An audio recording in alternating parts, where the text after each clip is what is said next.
What's going on, everybody? Rob Peary here, and today we're going to be discussing two coffee species that pretty much rule the world. One of these coffees is everyone's favorite, and the other gets treated like the red-bearded stepchild.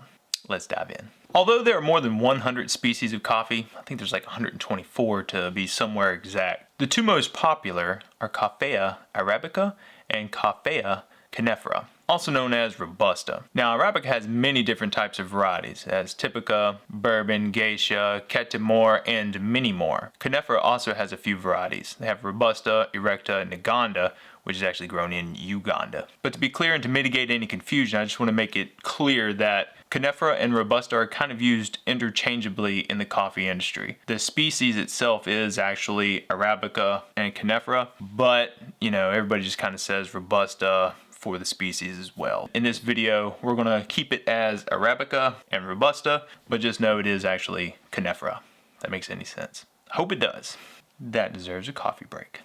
Now, Arabica and Robusta, they differ in taste and growing conditions to the sugar and the caffeine content. They physically look different, and one is actually a lot more expensive than the other. So let's define them both real quick, and then we'll roll into some differences about both of them. So starting with Arabica. Arabica is a species of coffee that was probably the first to be cultivated. It still makes up a majority of the coffee that's consumed, anywhere from 55 to 70%, depending on the source you look at. Now, Arabica coffee was first cultivated in Yemen like centuries ago, but it did not originate there. It actually originated in Ethiopia, which is why they call Ethiopia the birthplace of coffee. That's where pretty much all the coffee that we consume kind of came from that little region. So Arabica gets its name from the Arabian Peninsula. It did not originate on the Arabian Peninsula. It was brought there. Just wanted to make that clear. And then there is Robusta. Now, Robusta finds its origins in Central and Sub-Saharan Africa, where it literally will just grow wild, which Arabica will grow wild too. Robusta was discovered around the late 1800s, and Robusta makes up about 30 to 45%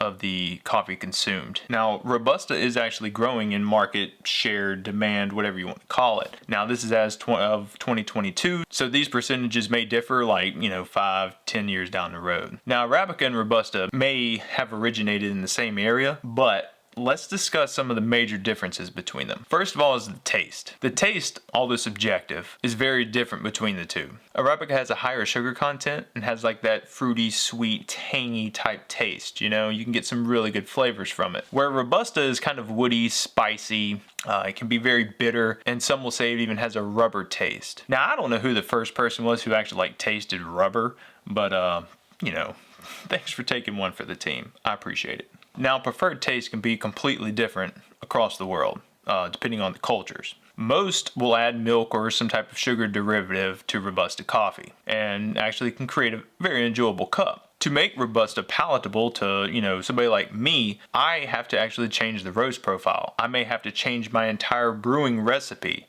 I may have to change the ratio. I may have to change the grind size. I may have to change the flow rate. I may have to lower the brew temp. And I actually may even have to just brew it in a completely different device. And actually think about that. That could be a different video, best way to make Robusta coffee. May do that one. But with that being said, don't allow the negative press of Robusta to stop you from experimenting with it or getting it to try and roast or brew a different way or anything like that. Companies like Coffee Bean Corral and Sweet Maria's and a few others, they all sell small quantities of Robusta and also some other species that I haven't talked about yet, and we'll get into future videos. And I'll link those companies down below if you want to go down there and check them out. Coffee Bean Corral is one that sells Robusta.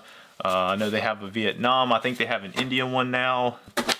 So yeah, go down there, check them out if you want. Get you some Robusta and just experiment, dude. The next major difference is the growing conditions. Arabica grows at a higher elevation than Robusta. Robusta grows anywhere from sea level to around 800 meters, which is about 2,600 feet. And Arabica grows anywhere from 800 meters to 2,500 plus meters. Now, pests and insects are more prevalent at the lower altitudes, and Robusta is actually very well adapted to withstand that, where Arabica really isn't. The Arabica tree is smaller than the Robusta tree. It's 6 to 8 meters versus 10 meters for Robusta. Now again, As far as like growing conditions, climates, different places, these are just numbers. As far as like cultivation goes, out in the wild, they can get pretty big. The yields also differ as well. Robusta averages anywhere from 2,300 to 4,000 kilograms of coffee per hectare, where Arabica averages anywhere from 1,500 to 2,300 kilograms per hectare. Now, hectare is 2.47 acres, so kind of give you a little math there. So the largest producer of Arabica coffee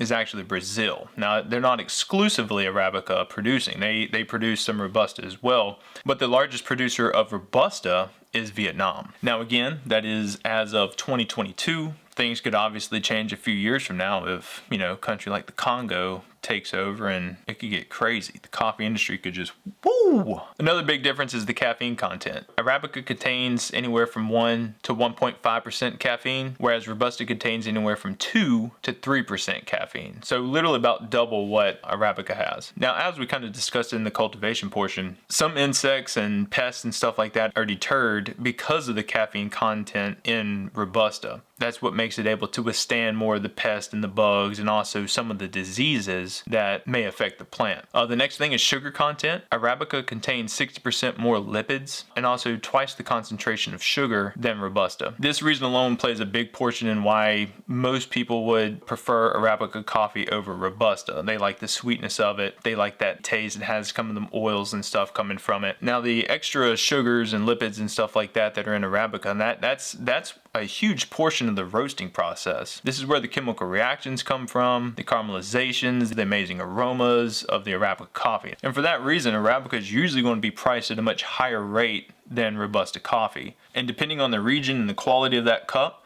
I mean, that gap could be huge. It could be anywhere from a $2 Robusta to a $1,500 a pound, you know, Arabica coffee.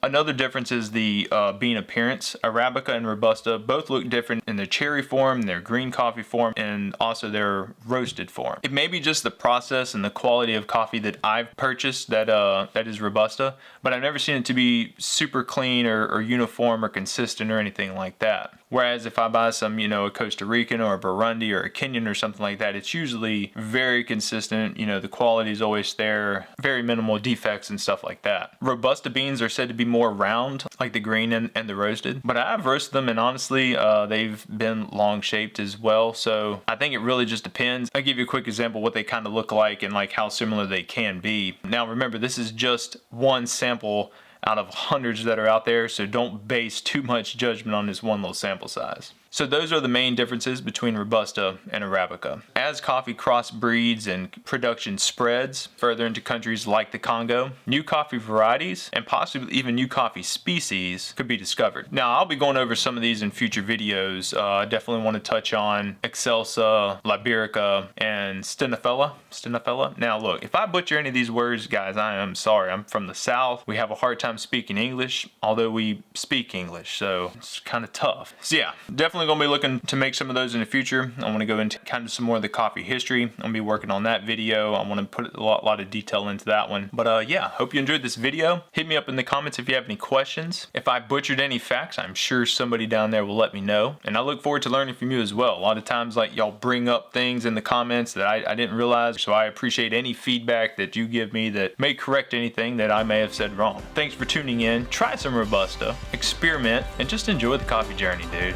Please subscribe if you want to see more content like this, and I will see you next week. Later.